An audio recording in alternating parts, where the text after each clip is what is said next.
the main thing about signposts, as I'm calling it these days, is that I've noticed that a lot of books tend to kind of show us things and say we should do this, and you should love yourself, for example, is a thing that you hear quite a lot in sort of spiritual realms, as it were. If only you would love yourself. You hear it in therapeutic realms as well. But I don't think I've ever come across a book that showed me how. And and there's other examples. So I would really, I really wanted to make a book that was the how rather than just wouldn't it be nice if we loved ourselves. How to realize your consciousness, how to feel awareness, what the levels of awareness are that indicate your kind of journey on the path. And what I really wanted to make here was a friend who walks along beside you as you live your own life journey. So I'm not saying, it's the only book you should read or anything like that. I make no claims about it, really. It's just an act of love, really. My own life has been transformed greatly by some of the stuff that's in this book that I'm sharing, but also I noticed that we can tend to drop into a lot of identity around our spiritual practices. You go on YouTube now, or you go on kind of, any teaching platform, and a lot of it is kind of held as kind of identities. It's almost as if we take certain ideas, like we read a book like this.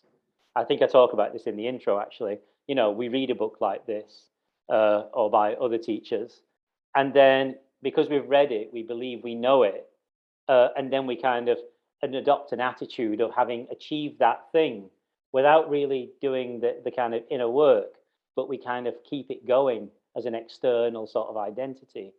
And we're at a time now where life is too short for this. We're not going to get anywhere like that. We're not going to get anywhere like that anyway. But what good does it do?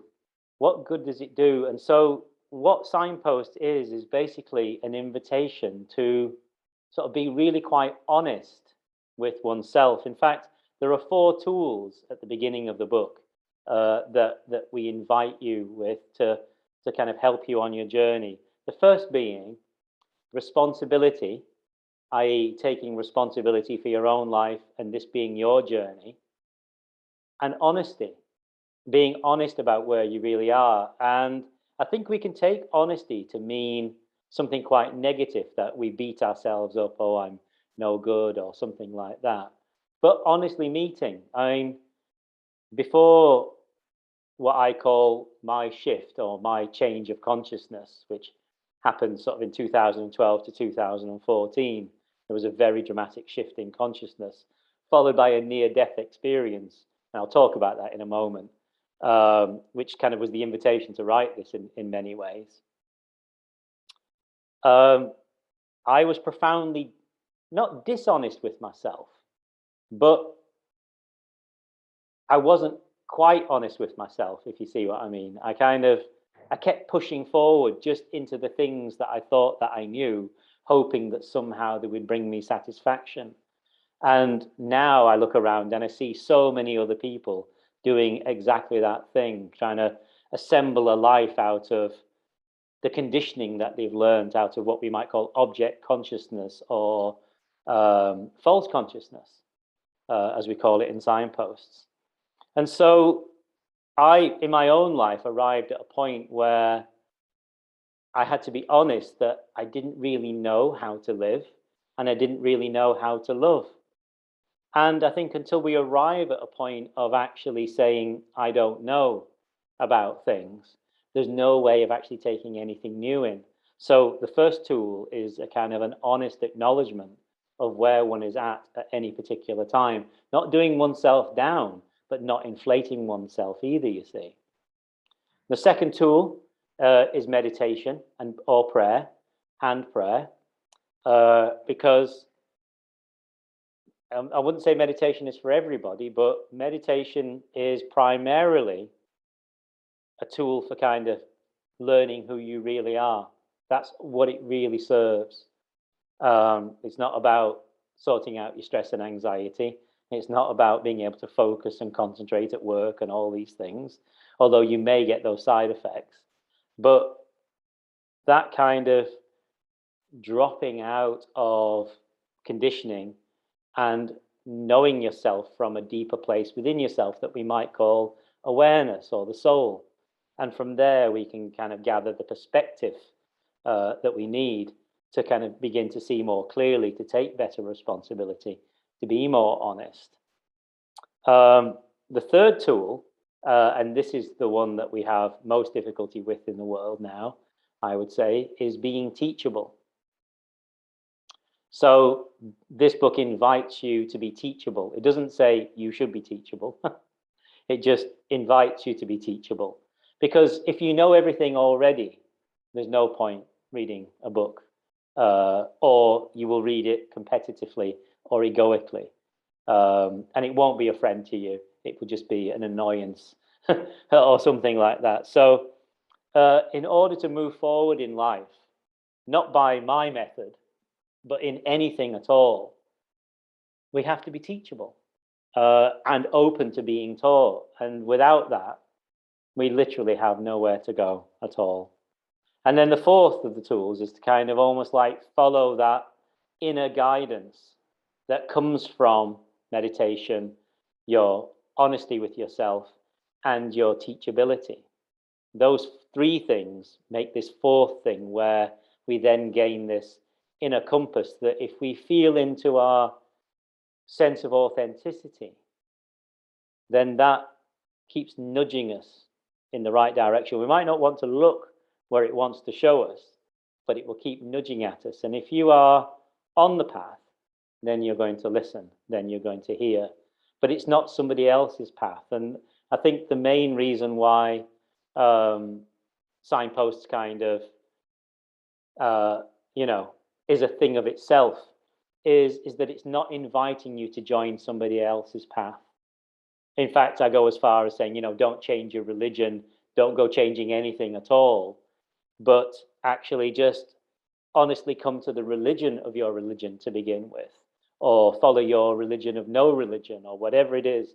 Your life is actually the spiritual path. It cannot be anybody else's. So we I just want to encourage you really to be of your own life, because it's not the pain and the traumas and the stories, but that feeling of life that is inside you is who you really are. And it is the realization, or the beginning of the realization of that, and the sort of moving out of kind of being caught up in things into kind of awareness that is immanent and always and kind of present, that begins to lead us forward. These things, matched with authenticity and doing the kind of healing work that's needed, the therapies that we need and so on, kind of come together to give us a life of meaning, if nothing else.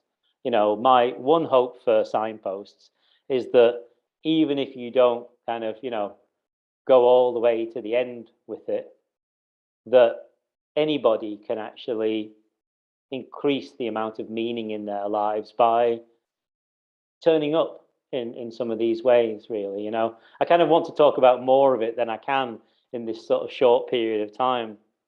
But the one thing that I really kind of wanted to kind of draw forward today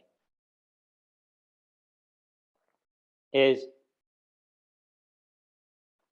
there's kind of a demarcation point at the beginning of the path.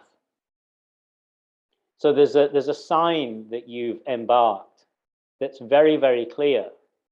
And I think most of the time we don't listen to this sign. So this is, I guess, signpost number one. I hope it is. I hope it is.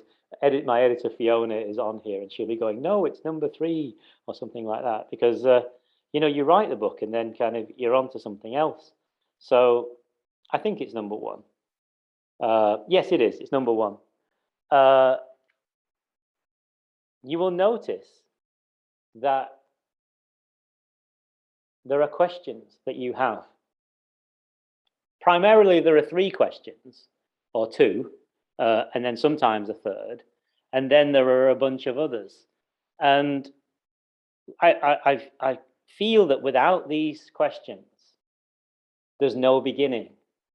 You know, the Buddha used to say that to even know that there's a path in the first place is the greatest kind of treasure that there is, because you can easily be here and have no idea that there's a journey to live, a journey to make, a place that is, you know, really here. It's not a place that's away somewhere. It's an actual being here-ness. This thing that we call awakening or enlightenment or whatever. It's a sense of actually standing on the earth right now, not lost in things. Or that's an edge of it anyway.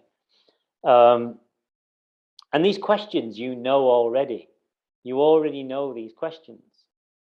And so I think without them, there's nowhere to go. And so if you ever find yourself asking, who am I? Which is, you know, kind of Ramana Maharshi's teaching. Who am I? Am I my money? Am I this? Am I that?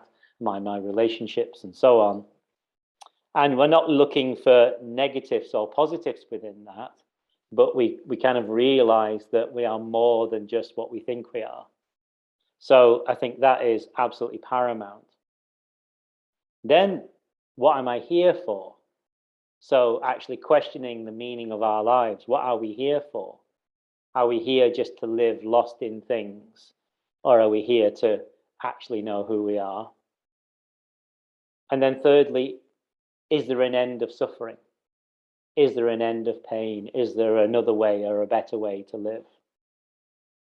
And I think until somebody has actually realized those three questions in themselves, without any prompting from anybody else, without any kind of wanting to be a show for somebody else, some Instagram post, some YouTube video, some claim at being something or other, there's nothing there.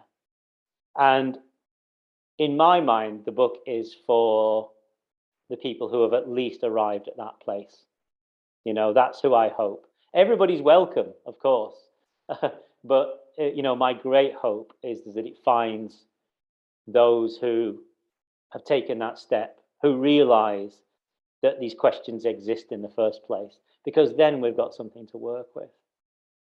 There are a bunch of other questions, because I've been a writer a very long time, and I realized the kind of the incredible power of questions. So I would say that there are 7 other questions. Who, what, why, where, when, how, and I think Signpost is the how. And then there's one question. There's one other question. So maybe this is the 4th great question. And I learned that these 2 words change everything in this moment. You can change anything in this moment with these 2 words. And I may as well tell you that the question is, what if? So if you ask yourself, what if? What if things are not what they appear to be? What if there is more to things than this? What if this, and you get a third thing?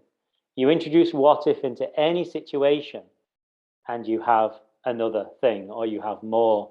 In fact, it's the basic tenet of writing a book or a screenplay, or you know, anything with characters in. What if you take one person and you place them with another person, and you put them in a situation, then you have a story. You just let them go, sort of thing. So what if is kind of maybe our 4th great question in this. And so I would invite you to have them. They're yours. They've always been your questions.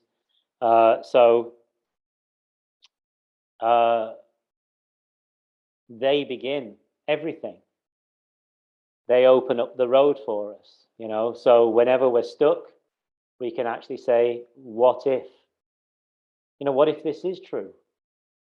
What if there is such a thing as enlightenment? Because I feel like we've moved down a path of not believing this thing can even exist anymore, and belief even needs to go in some ways, but of just making do now. You know, that was the past. You know, that was the past. I read a terrible thing by somebody the other day that said, you know, the fulfillment of your personality is self-realization. And I was kind of, this was in some kind of big yoga magazine or something, and I'm just thinking, oh my word, you know, because there's so much more to us than our personality, and um, and so these simple things are the signposts. So I've really tried with all my love and all my heart here to create something for us, not so that you attach to me as some kind of teacher. I see a lot of this in the world, where we attach to somebody and they're our teacher or this or that. I understand that sometimes people need that relationship, but rather my teacher was Swami Satchidananda, who you can see here. What I learned from him in my own sort of teaching, as it were, was always give people back to themselves. And so signposts is that. It's a giving yourself, it's a giving of yourself back to yourself. It's so that you can give yourself back to yourself. And it's so that if you interact with this little being who seems to have been asked, oh, I didn't talk about the dying thing, but in 2014, I was very, very ill and actually passed away. I was in the intensive care unit in a hospital in India. It wasn't India that killed me. I had this infection already. And when I was dead, I came back without resuscitation as well, which is really quite a thing. It was the whole thing, you know. If you read Anita Mojani, you know, all of that, the light, the love, the invitation to return, the whole caboodle, and a voice, a beautiful voice that is like the dearest friend that you've ever wanted to spend time with, talking to you. Sort of just basically said to me, leave your work now and go and talk to people. And so sometimes I feel, well, I'm not the most eloquent speaker in the world, and I don't have loads of tricks up my sleeve or anything like that. But if somebody wants to sit down and talk authentically, or if I can talk to you through the pages of a blue book as honestly and as lovingly and as openly as possible about what we are, what gets in our way, and how we can move past those things, not so that we achieve anything, so we're anything in anybody else's eyes, but so that we're actually alive in our own lives fully, then that's what this is. Or it's an attempt at least, and it's a totally honest attempt. There's no kind of, you know, if we were to speak to Fiona or the team here or something, there's no kind of shenanigans going on here. It's just an absolutely honest offering in a way. And so that came directly out of dying and being invited to talk to people. And so I was already a writer. I'd published a number of books, and so a natural way for me to speak to people, more natural than this, as you can see, is to offer words through text, through books, and so on. So I hope that this meets something for you on your journey, and I hope that we can sit together one of these days and just be in being together, because we often meet in this world on the level of agreements and dualities. You know, I think of this politically, and I think that this way, and I believe in this, and I like that football team. And if you don't think and feel the same as me, then we don't exist. I mean, it's a terrible way to run a world, quite honestly. And yet, if we come to ourselves and just sit with each other, then there's love, isn't there? then there's love. There's not an attaching love or an in love, but there's just love. And so that's what I feel we are capable of. And so I would love to sit with you in that way. And in fact,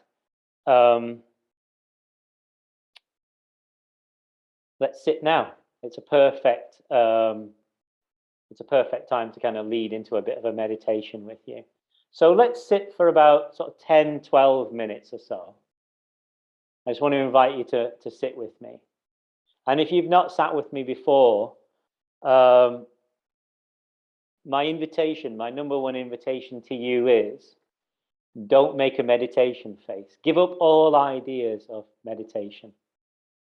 So I want to invite you just to adopt a comfortable posture, seated or lying down, however you are right now.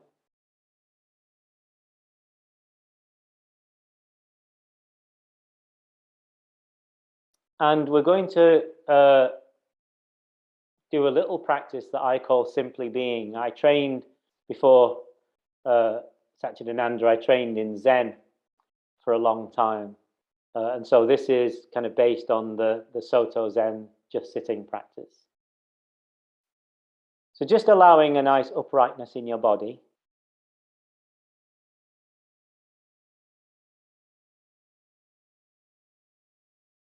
Just feeling yourself sitting. And don't try to meditate. Don't try and change anything. Just, can you allow yourself just to be here with all that you are right now? Perhaps if you're lost in your thoughts or lost in a feeling, there's something in you that recognizes that.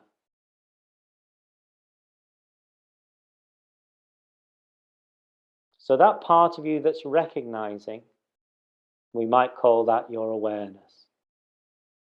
So you might allow yourself to begin settling into that place that sees. Now there's a beautiful breath that begins this practice.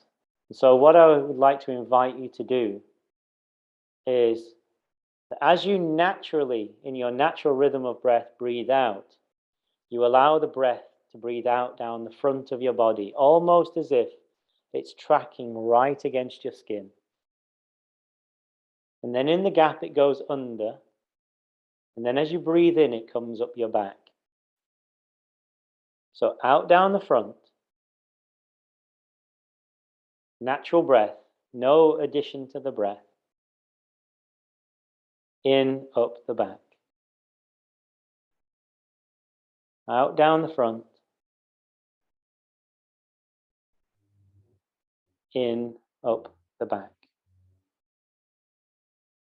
And as you feel this centering begin within yourself,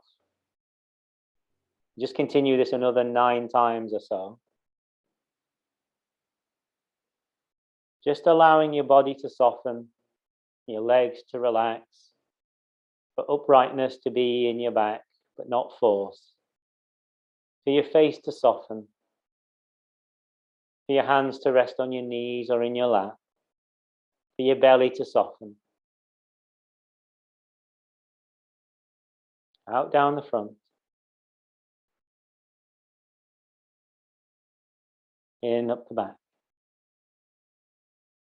So it's like an orbit of the breath.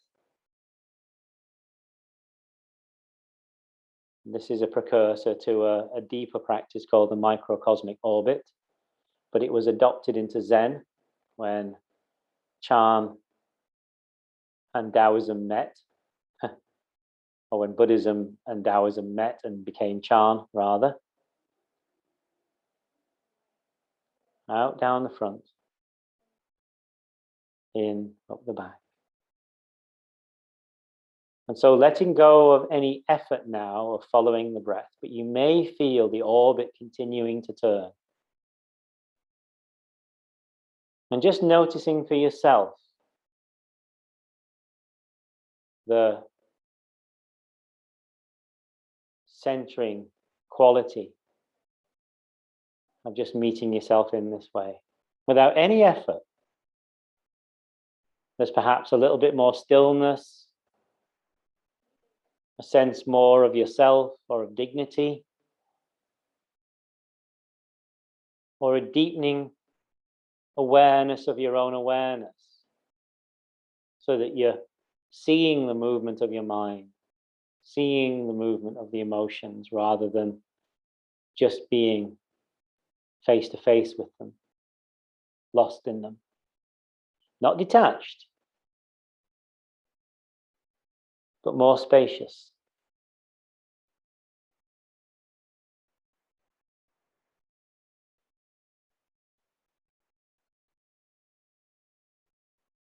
Perhaps you become aware of the feeling of liveliness in your body, the aliveness of the body.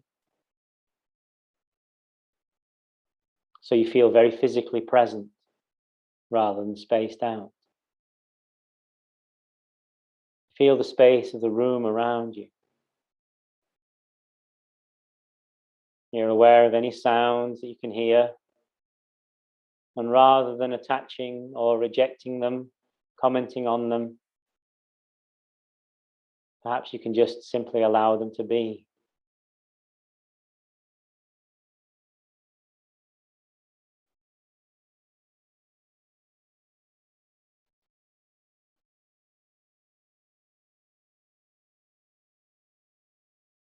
So now, there's an invitation within this practice. This comes from the Zen master, Dogen, who wrote down the notes for this practice many, many centuries ago. The invitation is to let go of everything. But I want to just slowly invite you to meet this in a particular way. When we hear words like let go, or let go of everything, because of the reactive times that we're in, we think that that's a rejection, a pushing away, or an egoic shoving. And that's not what Dogen is asking us. Just notice what you're holding on to within yourself. Holding on to name, onto forms, onto relationships, onto work, feelings of pressure. And you can't just tear those things off. But what you can do is you can open your hands and let them sit. So you can grip or you can be open. So the invitation here is to be open. Open your hands. Metaphorically. The things that you hold on to.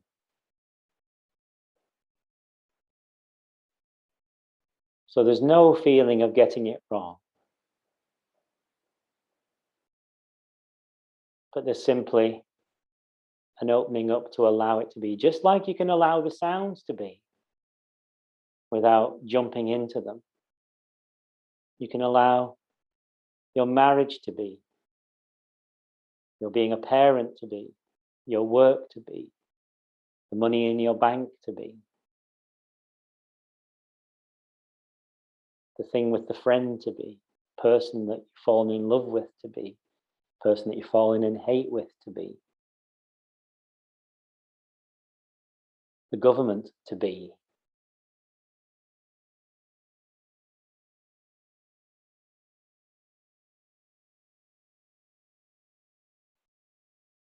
Because you are not those things. You are a life that comes before those things. Not necessarily more important, but before. I would also invite you to notice that there are some things that you cannot ungrip from. There's something perhaps that's very stuck, that you're holding on to like crazy. A name, a form. And this is nothing to feel shame or guilt about. The object is not to be free of things.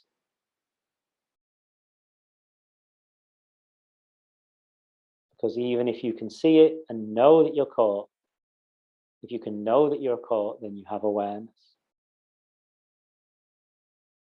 And any place where we're caught is a place that needs some healing, some love. It's actually showing you your path at the moment. Anything that's stuck is your path.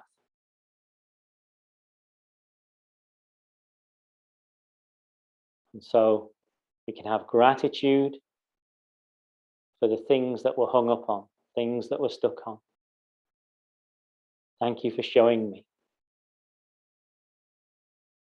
We can ask of our deeper hearts, or we can admit that we don't know how to do anything about this.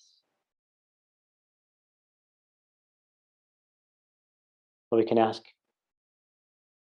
what if this was different? How can I bring some healing here? Whereas when we're only lost in the gripping and the pushing and the trying to overcome ourselves, there's no space to learn, to heal, to grow.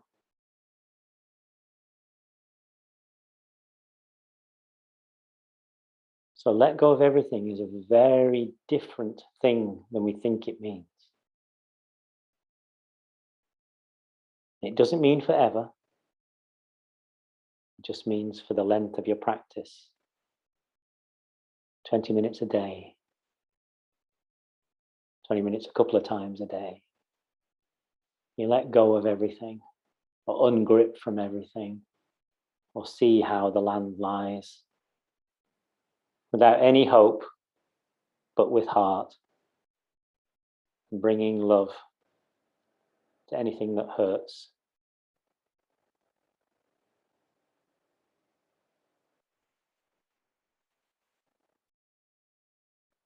And so now we drop that. And we just enjoy sitting.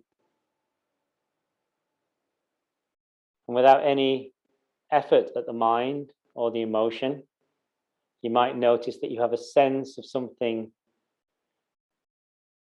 of yourself that is more constant. Something that has always felt like you when you're a child, or when you're half the age you are now. You've always felt like you. Not the externals, but the internal. That feeling of life, expansiveness. Expansiveness.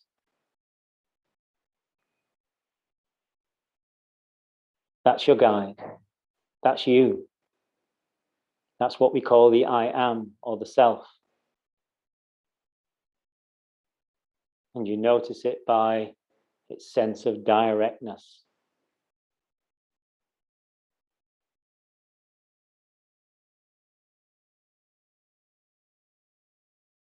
And so resting into that, you don't need to maintain this. You're not creating it. In Zen, they call it the unborn, the undying, the uncreated.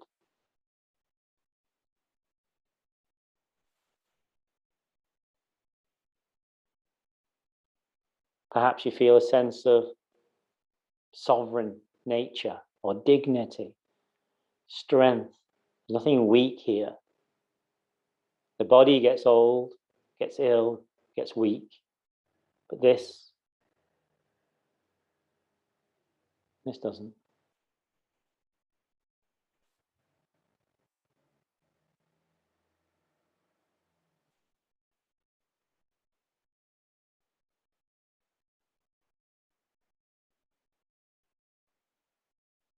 And because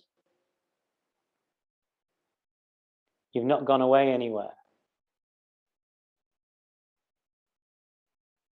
it's not a meditation of going away to some imaginary place or feeling, but perhaps you're even more present. Then there's no ending of this meditation. We simply move into the next moment. with whatever's on the program. So you don't need to stop, in a way. You just move to the next thing. And so with that, we'll draw this meditation to a close.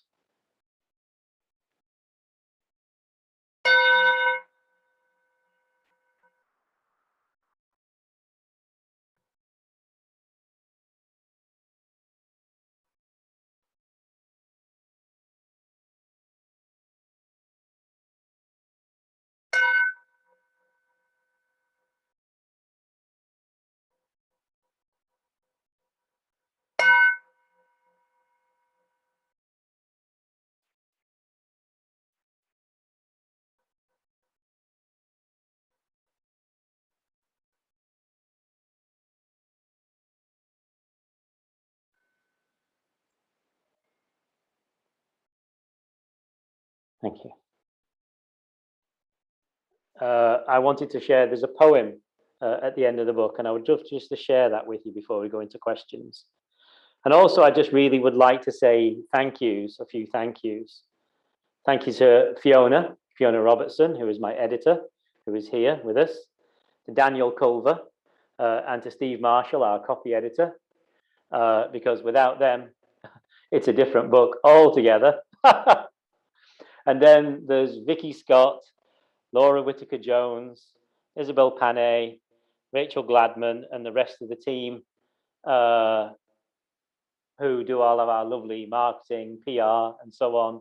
Again, it's been an absolute revelation working with this gorgeous bunch of people.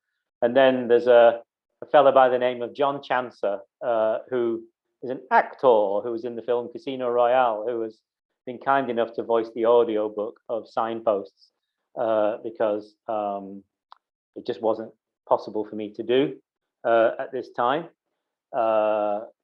Something happened, and so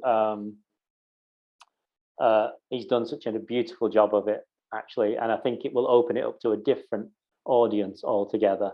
So let me just finish with this poem, which is a thank you to you, but also I think it's a reflection on being grateful for our own lives, because you can't live anybody else's. Thank you to the broken road that led me here.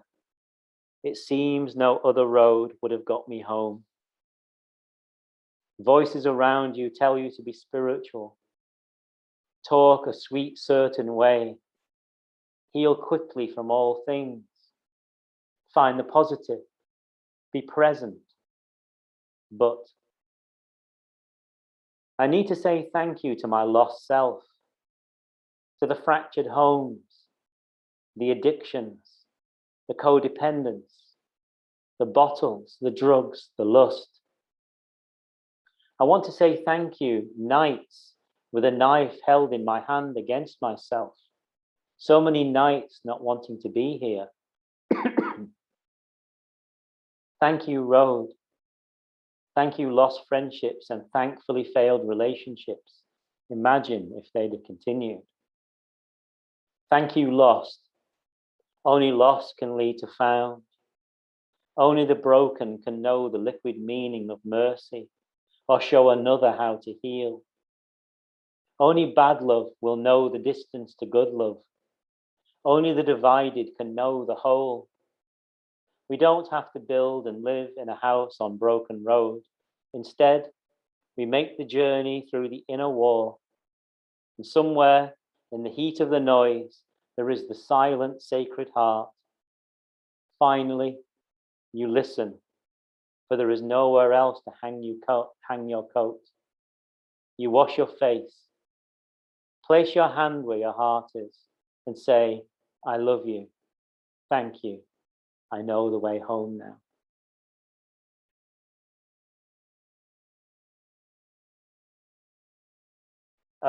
So do we have to wait? No, we don't. The reason that I picked the practice that I shared with us tonight, that simple meditation of using that circular breath to come into awareness, and then to kind of practice noticing what we're holding on to, and to kind of offer this opening up of letting go.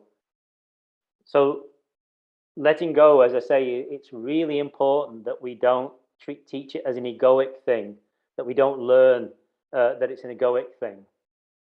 Because there's always an I having to let go of something, which means it's impossible. I have to let go.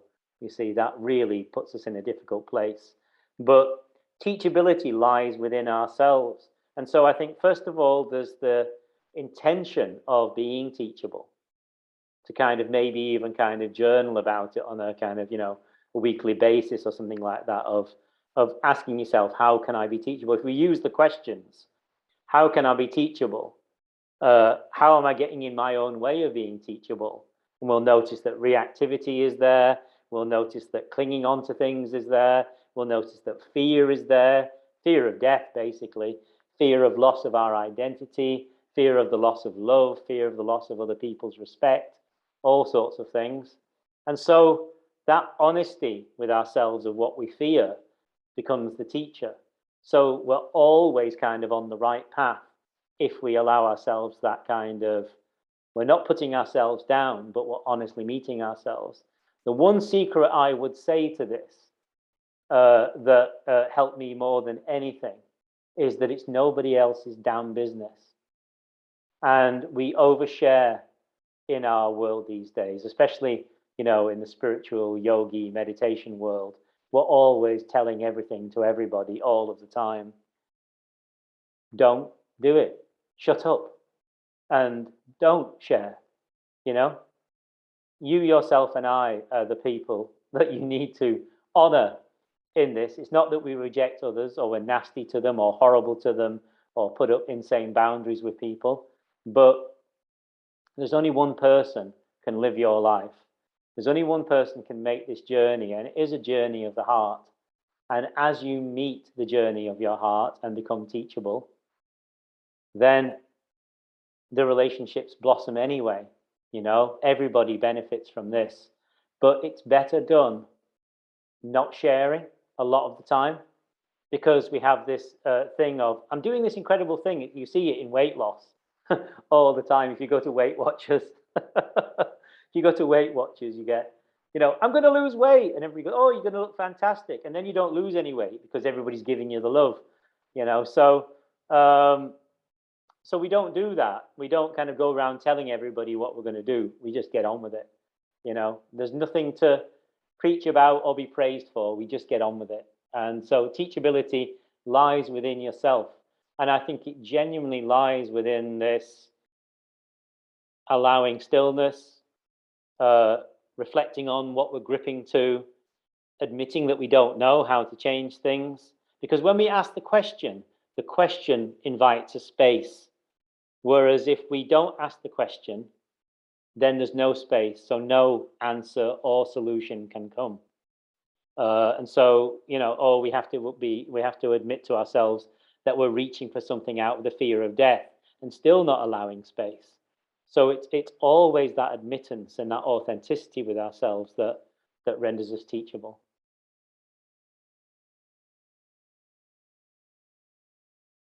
So the book is structured in a certain way so that we talk about awareness as it is in, at the stage that we're at. So, there's 16 stages. We've broken the book. It was quite arbitrary that there are 16 stages. It could have easily been 99 or 21 or something else, but as I wrote it, it seemed like at that point there were 16 things. And for each thing, what we wanted to look at is what the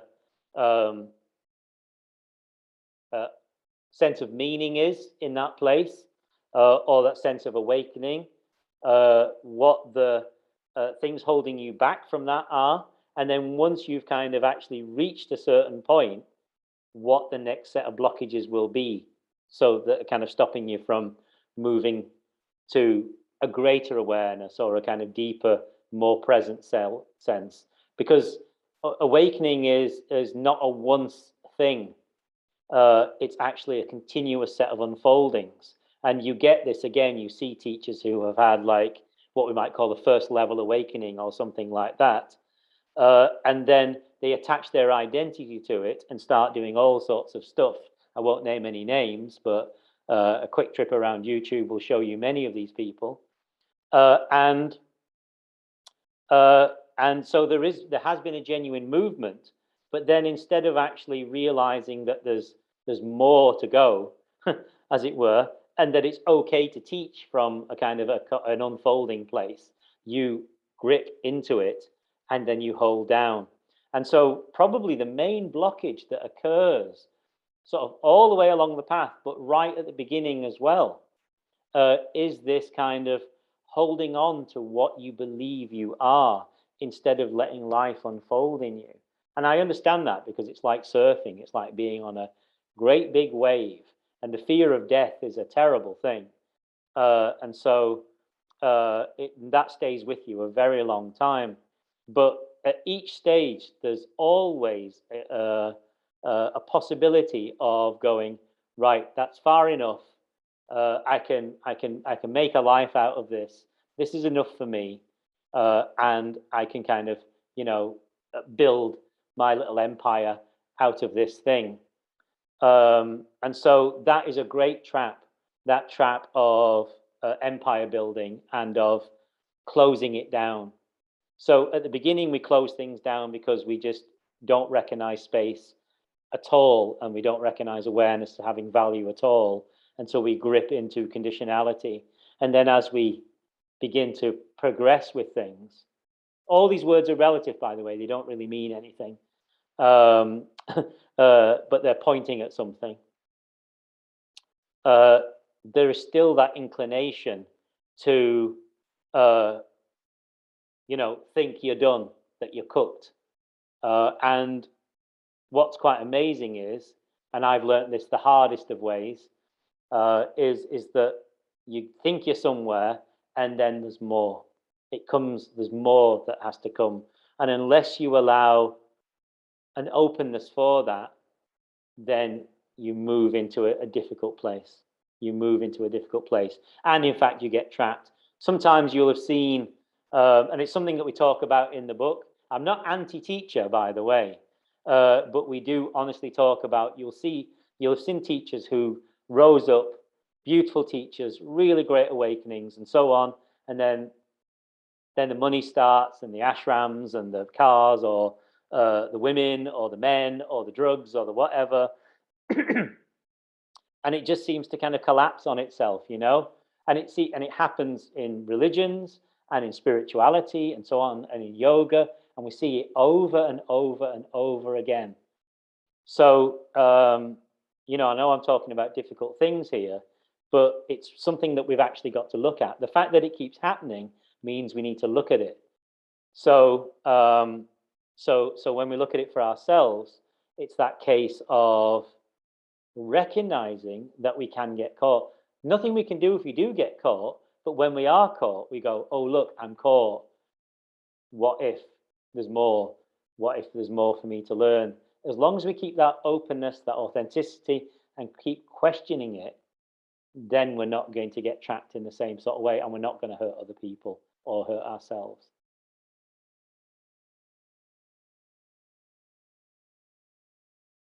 This is a huge thing. It's the biggest chapter in the book, isn't it? We kind of Fiona and I had to kind of work to get this chapter down, and it still comes in at about 11,000 words within the book. It could have been an entire book of its own. So just to explain to somebody who doesn't know the word vasana, you'll have heard, if you've read any spiritual books in the last 20 years, you'll have heard of a pair of words put together, which is pain body, right? The original Sanskrit word is vasana, which means a deeply worn groove into which everything flows. And I think it's really, really important to look back at the roots of things and to kind of understand the lineages and things without getting too attached to it, but to kind of honor where things come from.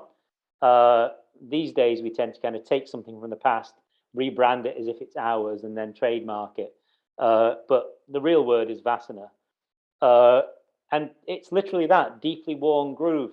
So in your own life, the way to notice if there's a particular vasana in operation And also, this is actually really important. One way that it's talked about in the kind of modern spirituality is that it's always reactive, that it kind of, is pain kind of exploding outwards. But actually, it can be very quiet and turn inwards as well and drive us towards kind of mental health problems, towards suicide, towards difficulties, emotional, physical, and so on. So the way to notice it is to look for what's occurring in your life over and over again.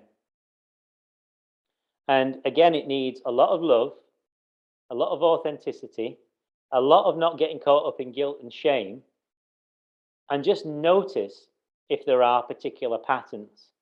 So if you find yourself with a kind of a particular relationship, for example, that happens again and again and again, and then the same problem creeps into that relationship, we always say, why do I keep meeting this kind of person? Why does this always keep happening to me?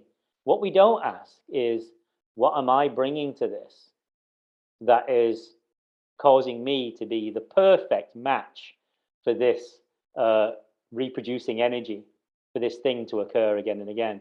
It's not blame, right? It's not blame, it's honesty.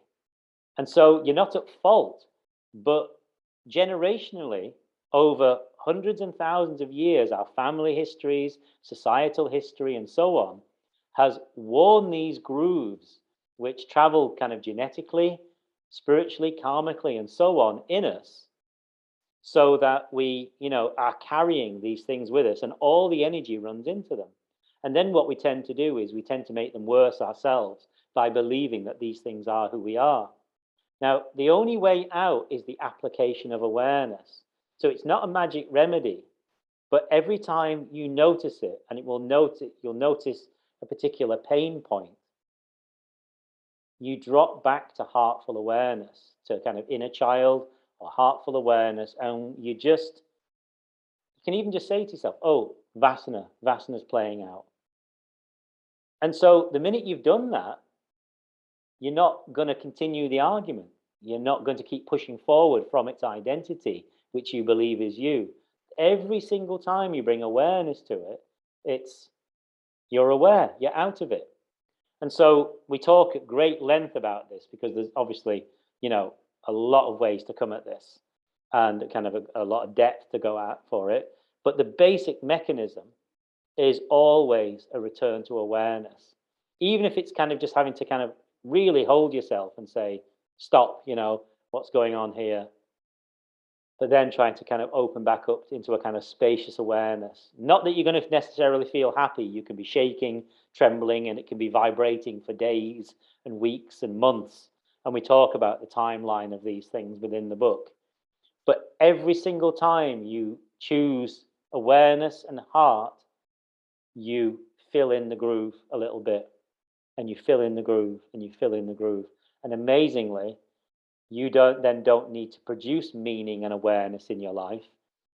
Awareness and meaning are natural, and are just there the more that you allow this to fill. Thank you, everybody, for joining us. It's really lovely to be here. This is my office. This is where I kind of teach meditation from and things like that. But normally I have to hide these guys. I sit myself. There's Carly down here as well. But so I hide those. So that's a little treat for me today.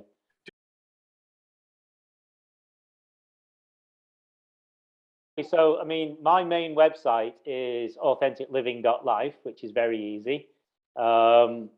I'm on Instagram, just John Siddique on Instagram.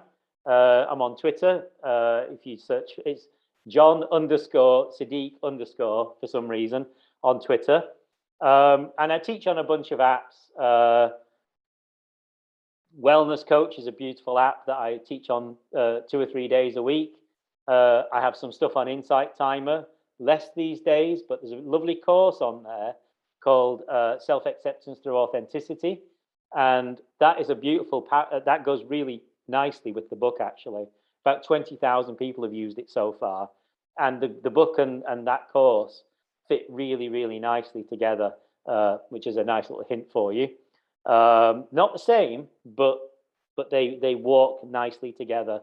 And more recently, although it's not really out in the world yet, and the reason why I was a bit confused as to what goes where in the book is straight coming off the back of writing this.